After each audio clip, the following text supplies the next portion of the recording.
Hitler invaded Denmark, Norway, France, and even tiny Luxembourg, so why not Switzerland? It wasn't just the Alps or neutrality. The Nazis had a plan. Switzerland had a secret, and behind it all was a silent war of gold, guns, and survival. On the morning of May 10th, 1940, Europe trembled. Across the Low Countries, the thunder of German tanks shattered the calm. The Wehrmacht swept into Belgium and the Netherlands with chilling precision. Luxembourg, barely a dot on the map, was consumed before it could resist. France, still reeling from the shock, braced for collapse. To the south, nestled among snow-capped peaks, Switzerland stood watchful and still. Borders were sealed, roadways cleared. High in the Alps, fortified bunkers came alive. Soldiers took their posts, eyes fixed on the horizon. The nation had seen the writing on the wall, and it was ready. Neutral, yes, but far from naive. And yet, the invasion never came. The Nazi war machine rolled by, indifferent. Switzerland, encircled by Axis power, remained untouched. In a war that devoured everything in its path, Norway, Denmark, the Balkans, even neutral powers, why was Switzerland spared? Was it simply geography, political neutrality, military deterrence? Or was there a deeper, more uncomfortable truth, one entangled in finance, diplomacy, and compromise? In this documentary, we explore what truly kept Hitler at bay. From secret invasion plans and Alpine defense strategies to Nazi gold and post-war reckonings, this is not just the story of a nation that survived, it's the story of how it survived. Chapter 1, Surrounded but Untouched, Switzerland in the Eye of the Storm. By the autumn of 1939, Europe had begun to fracture beneath the weight of Adolf Hitler's ambitions. The invasion of Poland on September 1st marked the beginning of a new kind of war, fast, brutal, and utterly unforgiving. Blitzkrieg, the Lightning War, was unlike anything the world had witnessed before. Within weeks, Polish defenses were overwhelmed. German armored divisions moved with terrifying speed, coordinated with precision bombing raids that left cities burning and governments reeling. But Poland was only the beginning. In the spring of 1940, Hitler turned west. Denmark and Norway were taken in a matter of days. Belgium and the Netherlands, despite attempts at neutrality, collapsed under the same hammer. France, once thought unbreakable behind its mighty Maginot Line, fell within 6 weeks. German panzers rolled through the Ardennes forest, a move the French had considered militarily impossible. And Paris was under Nazi control by June. Switzerland, nestled at the heart of Western Europe, now found itself completely encircled. To the north and east lay Germany and annexed Austria. To the south, Mussolini's fascist Italy, now Hitler's loyal partner. And to the west, Nazi-occupied France. Every road, every border, every mountain pass was now flanked by the Axis. In military terms, Switzerland was trapped, but it wasn't unprepared. For decades, the Swiss had understood that neutrality was no guarantee of safety. Geography had protected them through previous wars, but in the age of mechanized warfare and totalitarian ideologies, mountains alone would not suffice. With the fall of France imminent, Switzerland braced for what many believed would be its final stand. At the helm of the Swiss defense was General Henri Guisan, a pragmatic and deeply respected military commander. On May 19, 1940, just days after the German offensive in the West had begun, Guisan was given full command of the Swiss armed forces, a rare move in Swiss politics. His appointment marked a shift. Switzerland would not rely on diplomacy alone. It would defend itself, if necessary, to the last village and valley. Under Guisan's leadership, a massive mobilization took place. Nearly 850,000 Swiss men, About 20% of the population were called into service. It was one of the largest per capita mobilizations in Europe. Trenches were dug, machine gun nests were hidden in forests. Artillery units took up positions in the high passes of the Alps, overlooking strategic valleys and transportation routes. The plan wasn't to defeat the Germans head-on. That would have been suicide. Instead, Switzerland devised what came to be known as the National Redoubt Strategy. The idea was simple, brutal, and effective. If invaded, Swiss forces would retreat into the Alps, destroying bridges, tunnels, and railways behind them. The country's infrastructure would be rendered useless to any occupying force. Supply lines would be cut. Urban centers would be evacuated. The mountainous core of the country, an almost impenetrable fortress of snow and stone, would become a bastion of resistance. Guerrilla warfare, sabotage, and attrition would follow. It was a plan born out of desperation, but also determination. While the military prepared, the civilian population was not idle. Thousands of volunteers built fortifications, stocked supplies, and trained for emergency response. In schoolyards and village squares, families practiced air raid drills. Women were trained in first aid, radio communications, and food rationing. Gas masks became common sights in homes and offices. Even the country's banks, famed for their discretion and gold reserves, moved their most sensitive assets into underground vaults, some buried deep beneath the mountains. But for all the readiness on display, the question remained, what did Hitler truly think of Switzerland? The answer, it seems, is layered in contradiction. On paper, Switzerland was a neutral country. It had declared its neutrality at the outset of the war and maintained diplomatic channels with both Axis and Allied powers. To the outside world, Switzerland was the quiet observer, aloof, cautious, untouched. But within the Nazi high command, opinions varied. Some German officials, especially those in the Wehrmacht, saw Switzerland as a nuisance. It offered no strategic value worth the cost of conquest. Others, including influential Nazis like Reinhard Heydrich and Joseph Goebbels, viewed the Swiss with contempt. They despised the democratic system, the independence, the very idea that a small republic could resist the racial and ideological order of the Reich. Hitler himself was openly disdainful.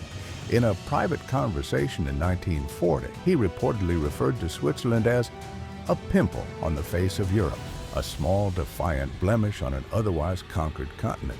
He viewed the Swiss not only as ideological enemies, but as a people racially unworthy of independence. In his mind, they were German-speaking peasants playing at democracy, obstacles to be tolerated until their usefulness ran out. Yet, despite this hatred, he held back. Part of the reason was timing. The early years of the war were not the time for distractions. Hitler had more pressing concerns. Britain had not yet fallen. The Balkans were a growing headache, and the invasion of the Soviet Union was already being planned. Switzerland, for the moment, was inconveniently positioned and inconveniently armed. But another factor was the perception of Swiss deterrence. Intelligence reports from the German Abwehr noted Switzerland's military mobilization with unease. They were not blind to the heavily fortified Alpine passes, nor to the popular will to resist. Unlike other nations who surrendered in days, Switzerland had prepared for a long, grueling occupation. It was not an easy prize, and perhaps behind closed doors, there was recognition of something more practical. The Swiss, while neutral, could still be useful, economically, logistically, even politically. But that story lies ahead. For now, what mattered was that Switzerland stood alone in the eye of a storm that had swallowed nearly all of Europe. Its neighbors had fallen. Its skies were often violated by Luftwaffe aircraft, and yet it remained uninvaded. This was not because of fate or fortune. It was because the Swiss prepared, not just with weapons, but with will. And that made all the difference. Chapter 2, Operation Tannenbaum, Hitler's unused invasion plan. While Switzerland fortified its mountains and trained its citizens for war, the Nazi leadership was not entirely idle on the matter. Behind the scenes, in the upper echelons of Berlin's war machine, a plan was drawn, a serious coordinated proposal to conquer the Alpine fortress to Germany's south. Its name was as poetic as it was menacing. Operation Tannenbaum, Operation Christmas Tree. The name belied its purpose. The origins of Operation Tannenbaum trace back to the summer of 1940, immediately following the lightning-fast defeat of France. With Paris under German control and British troops driven from the continent at Dunkirk, Hitler was riding high on victory. Europe, it seemed, lay at his feet. But in the wake of conquest came the need to secure what he had gained and perhaps to tidy up the remaining inconveniences. Switzerland, isolated and surrounded, fit that category neatly. At Hitler's direction, the Wehrmacht began laying out a plan for a joint German-Italian invasion of Switzerland. It would involve more than 300,000 troops, approximately 21 German divisions and 15 Italian divisions. This wasn't a symbolic gesture or contingency sketch. It was a full-scale invasion blueprint designed to overwhelm Swiss defenses swiftly and decisively. Italy's involvement was not incidental. Benito Mussolini, eager to carve out his own version of empire and to mirror German successes, had long coveted the idea of controlling parts of southern Switzerland, especially the Italian-speaking canton of Ticino. For Mussolini, it was about prestige and territorial ambition. For Hitler, it was about strategy, resources, and ideology. The alliance of the Axis powers meant that Operation Tannenbaum was a serious possibility, not just on paper, but in practice. Military planners estimated that while Swiss resistance would be fierce, it could be broken within weeks if the Axis powers coordinated effectively. German divisions would push from the north, cutting through Basel and Zurich. Italian forces would sweep up from the south, pressing through the valleys toward key transportation routes and economic centers. The plan prioritized rapid occupation of the Gotthard Pass, the vital artery linking northern and southern Switzerland, and control over the country's vital rail lines and fortresses. But Switzerland was no open plain. Its geography presented obstacles that even the most aggressive military planners could not ignore. The Gotthard Massif, rising in the heart of the country, was no ordinary pass. It was a towering snow-covered fortress of nature, crisscrossed with tunnels, watched by bunkers embedded in solid rock, and wired with explosives to be destroyed at a moment's notice. The Swiss had studied their terrain obsessively, building fortifications not just around, but within the mountains. Machine gun nests peered from cliff faces. Artillery was hidden in the stone, its barrels disguised to look like rock. Strategic bridges, tunnels, and roads were all rigged for demolition. Should an invasion begin, the Swiss planned to render their own infrastructure useless and retreat deeper into the Alps. To the Germans, this posed a frustrating dilemma. Yes, they could invade, but at what cost? Swiss intelligence had already picked up signs of Axis intentions. By mid-1940, German troop buildups near the Swiss border were unmistakable. The city of Freiburg, not far from the Swiss frontier, saw increased military activity. In occupied France, German units were quietly repositioned along the southern border. Italian forces, too, had begun discreet reconnaissance of their northern flank. All signs pointed to preparation, if not yet execution. The Swiss General Staff took notice. Their border defenses were intensified and command posts were relocated deeper into the Alpine interior.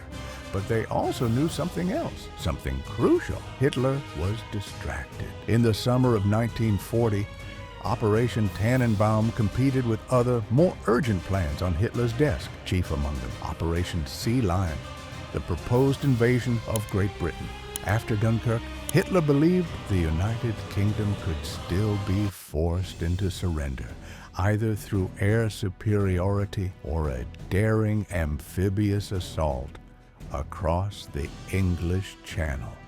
The Battle of Britain would soon demand the Reich's full attention. Furthermore, Hitler had already begun formulating his most audacious goal yet, the invasion of the Soviet Union. Even before Operation Barbarossa was officially launched in 1941, Hitler's obsession with Lebensraum, living space in the East, dominated his strategic thinking. Compared to the sweeping ideological and territorial goals in the East, Switzerland seemed like a minor inconvenience, a thorn in the side, perhaps, but not worth the blood and effort it would require to remove. And so, Operation Tannenbaum was quietly shelved. The documents remained in the archives. The invasion never came. To Swiss historians and military scholars, this decision is still a subject of fascination. Was Hitler's delay purely strategic? Too many targets, too few resources? Or did something about Switzerland deter even the Nazi war machine? The evidence suggests it was both. Switzerland had long understood the power of perception. By appearing just dangerous enough to be costly and just useful enough to be tolerated, it carved out a narrow space of survival. Its economy, as later chapters will explore, became quietly intertwined with the Reich's financial operations. Its infrastructure remained intact, and trade, though limited, continued. At the same time, Switzerland's demonstrated willingness to destroy its own assets in the face of invasion made it a less appealing conquest than other, more easily subdued territories. There was also the question of international optics. While Hitler rarely concerned himself with world opinion, an unprovoked invasion of a long-standing neutral, especially one with economic ties to both Axis and Allied powers, risked unnecessary diplomatic fallout. The Nazis often justified their invasions as acts of preemptive defense or liberation. Switzerland, offering neither provocation nor strategic threat, complicated that narrative. But Hitler's disdain for the Swiss never softened.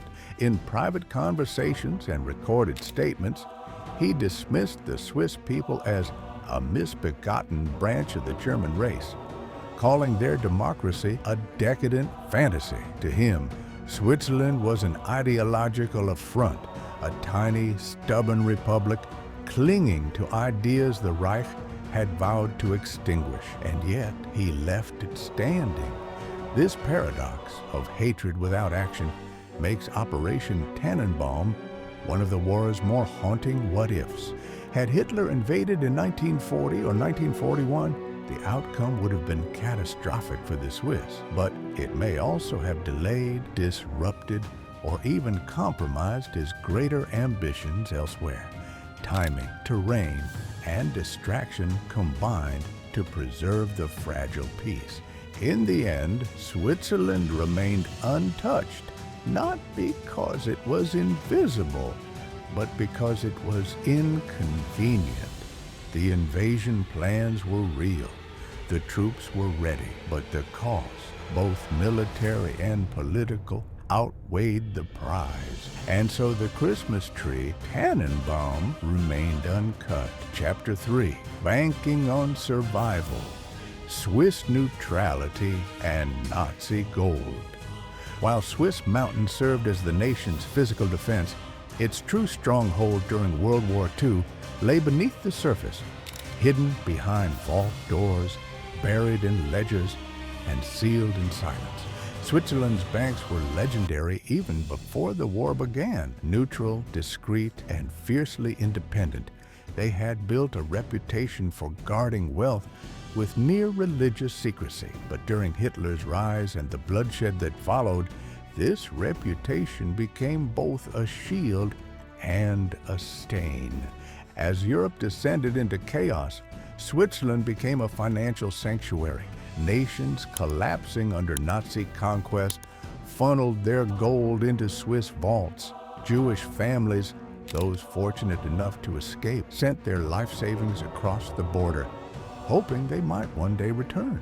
Even Allied governments, wary of their own instability, entrusted funds to the Swiss. But they were not alone. So did the Third Reich. It began quietly in 1939. As Germany prepared for war, its financial transactions with Switzerland remained above board. But as the conflict widened, the nature of those transactions changed. Switzerland, though officially neutral, became one of Nazi Germany's most critical economic lifelines, especially in the early years of the war, when blockades and embargoes began to strangle the Reich's access to global markets. Central to this relationship was the Swiss National Bank, and even more so, the Bank for International Settlements, headquartered in Basel. Though technically international, the BIS had close ties to the Swiss banking system and played a significant role in facilitating foreign currency exchanges between Germany and the outside world. German gold, much of it looted from the central banks of occupied nations, Belgium, the Netherlands, Austria, and later France, was traded in Switzerland for hard currency, raw materials, and war-critical supplies. According to post-war investigations, between $400 million and $1.5 billion worth of gold passed through Swiss banks on behalf of Nazi Germany. A significant portion of that gold was later determined to be stolen, taken not only from national treasuries, but also from private citizens, many of whom had perished in the Holocaust. The Swiss, for their part, maintained the defense of neutrality. Their banks were open to all they claimed: Germany, the Allies, and anyone else willing to engage. They argued that without economic engagement, Switzerland itself could have been invaded. Neutrality, they insisted, was not a shield of morality, but a strategy of survival. But neutrality, in practice, was more complicated. Switzerland's relationship with the Reich extended beyond gold. It also included trade in raw materials, especially machine tools, precision instruments, and ball bearings. These were vital to the German war machine, and Swiss industry, despite the war, continued to supply them. In return, Germany exported coal and other critical resources to Switzerland. Both nations benefited, but one was committing genocide while the other looked away. Perhaps most damning was Switzerland's role as an intermediary in blocked currency exchanges. With much of Europe under occupation, cross-border trade became politically dangerous and logistically difficult. Switzerland, standing apart from the direct conflict, offered a convenient middle ground. It was a clearinghouse, a bridge between belligerents, and, intentionally or not, a camouflage for dirty money. But while Swiss vaults swelled with Reichsmarks and looted bullion, not everyone in Switzerland agreed with the price being paid.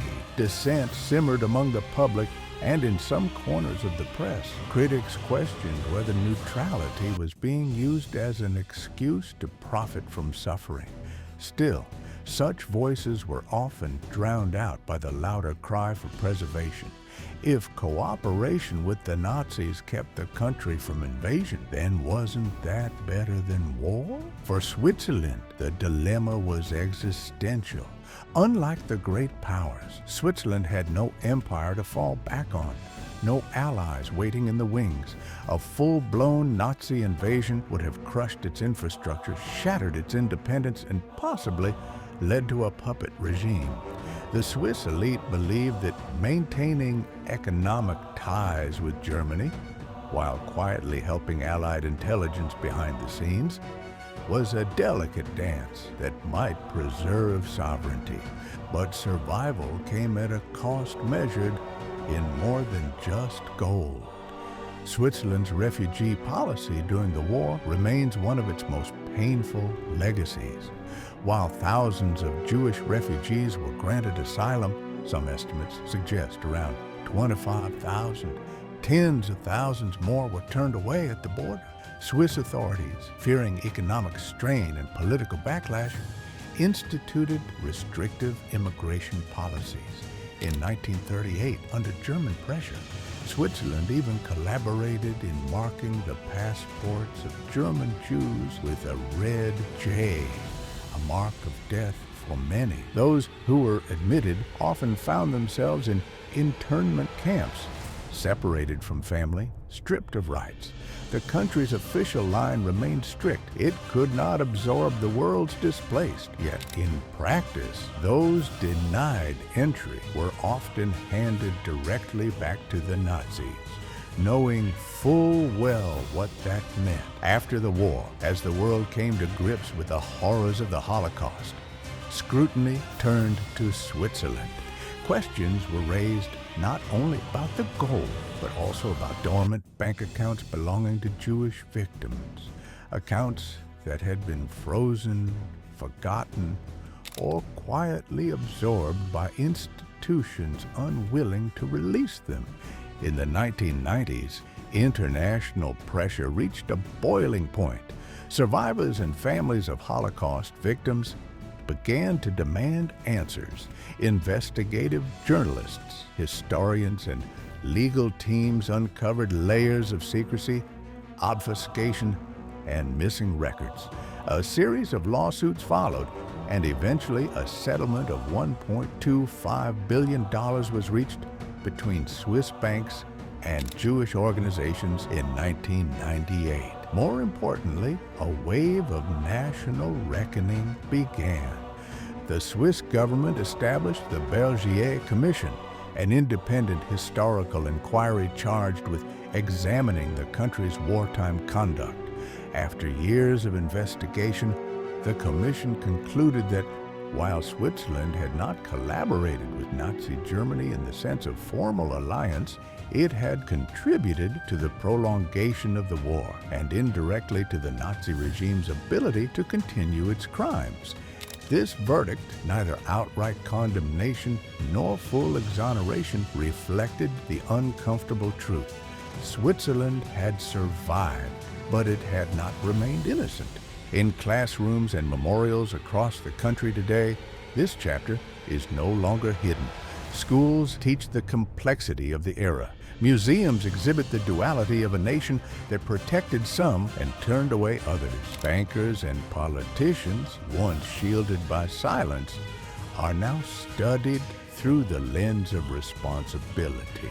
For the Swiss, World War II was not a time of heroism or conquest, but a time of quiet calculation. Every trade deal, every refugee turned away, every shipment of Nazi gold, all were pieces in a grim chess match for national survival. Neutrality, in the end, was never free. It came with a price paid in gold, in conscience, and in lives. Banking on survival, Swiss neutrality, and Nazi gold. Chapter 4. Armed and ready. The Swiss military's plan to bleed the Reich. When surrounded by empires, a small nation has only two choices: submission or resistance. Switzerland chose the latter, fully, methodically, and with quiet resolve. Though Hitler's war machine seemed unstoppable, the Swiss army believed that even giants could be wounded, provided you made the cost unbearable. From the outset of the war, the Swiss Federal Council had no illusions. Neutrality alone would not protect them. In 1939, as German troops poured into Poland, Switzerland began one of the most extensive military mobilizations in its modern history. But it was in May 1940, with France falling and Nazi forces closing in from all directions, that Switzerland transitioned from watchful observer to armed fortress. The man at the center of this transformation was General Henri Guisan, a former infantry officer appointed by unanimous vote of the Federal Assembly to take command of the Swiss army. Guisan was not flamboyant. He didn't give speeches draped in flags. He wasn't trying to win glory. He was trying to make Switzerland uninvadable, or at the very least, unmanageable for any invader. His strategy was bold in its simplicity.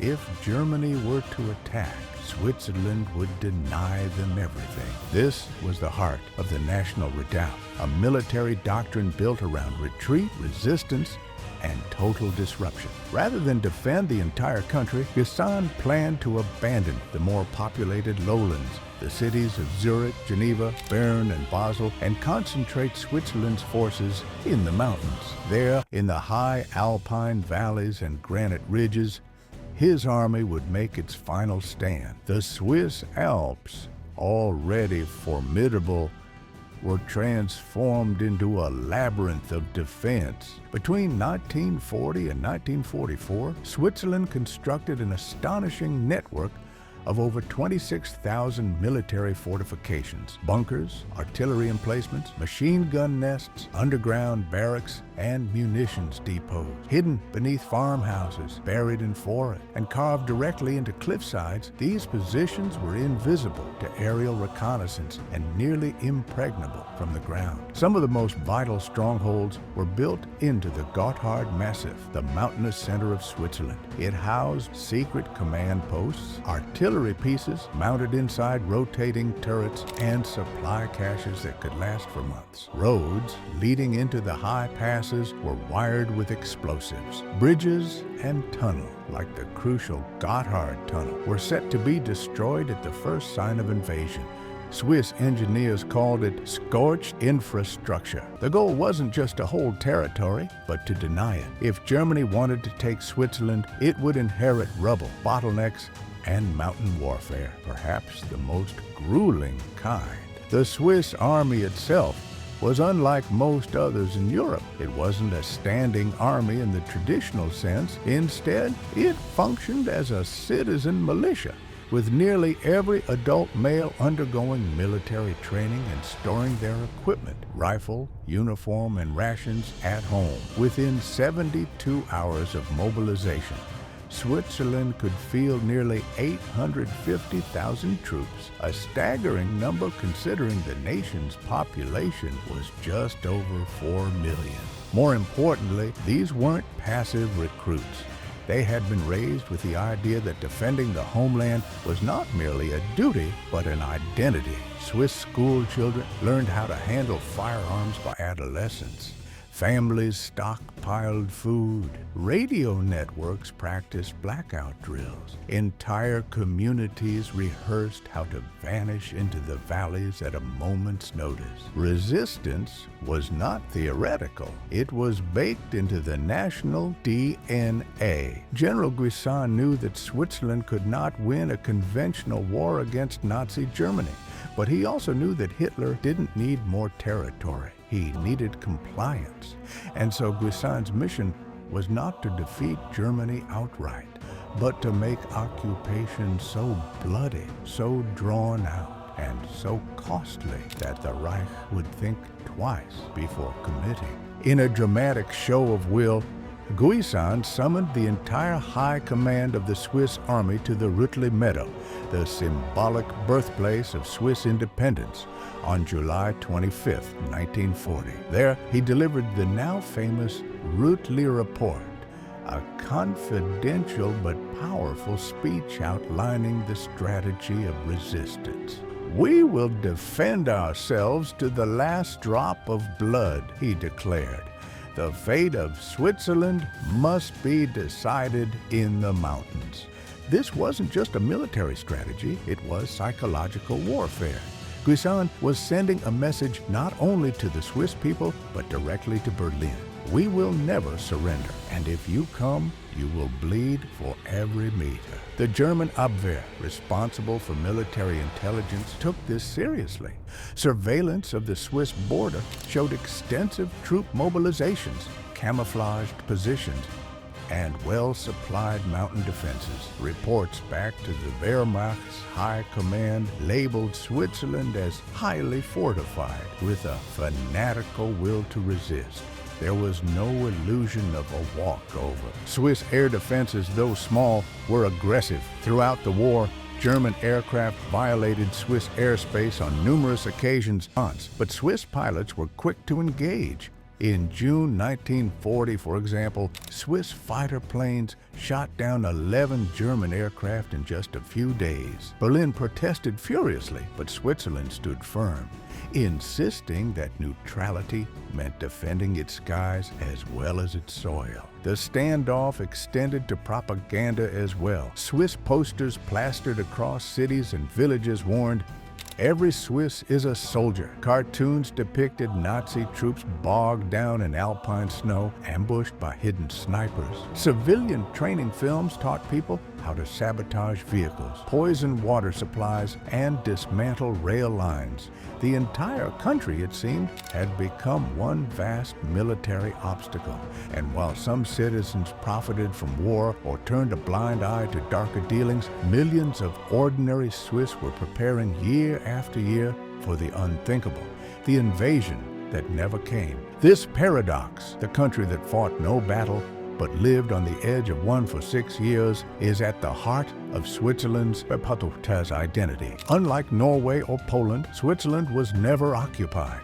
But unlike Portugal or Sweden, it was never relaxed. Its neutrality was maintained not by distance or diplomacy alone, but by cold calculation and an unwavering commitment to armed readiness. By 1943, as the tide of war turned against Hitler, Switzerland remained unconquered. Its national redoubt had never been tested in combat. Its cities had not been bombed, but its readiness had served its purpose, deterrent. In many ways, Switzerland had built not just a fortress in the mountains, an idea, one that suggested that even a small nation, if prepared and determined enough, could outwit an empire. The world may not remember Swiss soldiers storming beaches or raising flags in triumph, but in the long shadow of the Reich, their quiet resistance was a different kind of victory. And yet, even as the guns cooled and the war began to end, Switzerland faced a different challenge, one not of defense, but of reckoning. Because in the shadows of its resistance, other truths had taken root. Truths buried not in bunkers, but in bank vaults. Chapter 5, Aftermath. Switzerland's reckoning with its war years. After World War II, Switzerland stood as one of the few European nations untouched by combat. Its cities were unbombed, its borders intact, and its government untopped. But as the world uncovered the full horror of the Nazi regime, attention turned toward nations that had survived and how they had done so. Switzerland had maintained official neutrality, yet its economic and financial ties with Nazi Germany raised troubling questions. Between 1939 and 1945, Swiss banks purchased hundreds of millions of dollars worth of gold from the Reich, much of it looted from occupied central banks and Holocaust victims. At the time, the Swiss claimed they couldn't verify the gold's origins. But by 1943, the Allies were broadcasting warnings that Germany was selling stolen assets. Switzerland's trade with the Reich went beyond gold. The Swiss exported machine tools, precision instruments, and ball bearings vital to the German war effort. In return, Germany provided coal and other raw material. This economic interdependence prolonged Switzerland's survival, but indirectly supported Nazi military operations. Another dark aspect was Switzerland's refugee policy. Of the approximately 30,000 Jewish refugees who tried to enter during the war, nearly 20,000 were turned away. In 1938, under pressure from Berlin, Swiss authorities even collaborated in stamping German Jewish passports with a red J, making it easier to identify and reject those fleeing persecution. While Switzerland did shelter over 25,000 Jewish refugees, many others were denied safety and deported to their death. For decades, these issues were largely unaddressed. Switzerland leaned on its image as a neutral protector of peace and stability. But in the 1990s, a wave of scrutiny began. In 1995, night watchman Christoph Meili discovered that the Union Bank of Switzerland was destroying Holocaust-era records. He leaked the evidence, sparking international outrage. Soon after, Holocaust survivors and Jewish organizations launched lawsuits against Swiss Bank, accusing them of hiding assets belonging to Jewish victims. The result was a landmark $1.25 billion settlement in 1998. In response, the Swiss government created the Reich Commission, a panel of historians tasked with investigating the country's wartime actions. After 5 years of research, the commission concluded in 2002 that Switzerland's conduct during the war had contributed to the prolongation of Nazi power, especially through financial and trade activities. It also acknowledged moral failures in the treatment of refugees. The revelations led to curriculum reforms, memorials, and official government apologies. While Switzerland had not committed war crimes, its wartime choices were far from neutral. Survival came through compromise, and the cost was shared unequally. In the end, Switzerland emerged from World War II physically unscathed but morally conflicted. Its survival story is not one of heroism or betrayal, but of difficult choices made under impossible pressures. And in the decades since, it has been forced to confront not just how it survived, but what that survival meant. Switzerland survived the Second World War whole, sovereign, and seemingly untouched. But its true battles were fought not in trenches, but in boardrooms, bunkers, and border checkpoints. Its survival was no accident. It was strategy, sacrifice, and silence. Was it wisdom or moral compromise? As history judges the choices made in the shadows, one question remains: can neutrality ever be truly neutral when evil demands a response? And when survival comes at a cost, who gets to pay the bill? If you found this story compelling, don't forget to like, subscribe, and explore more untold chapters of history with us.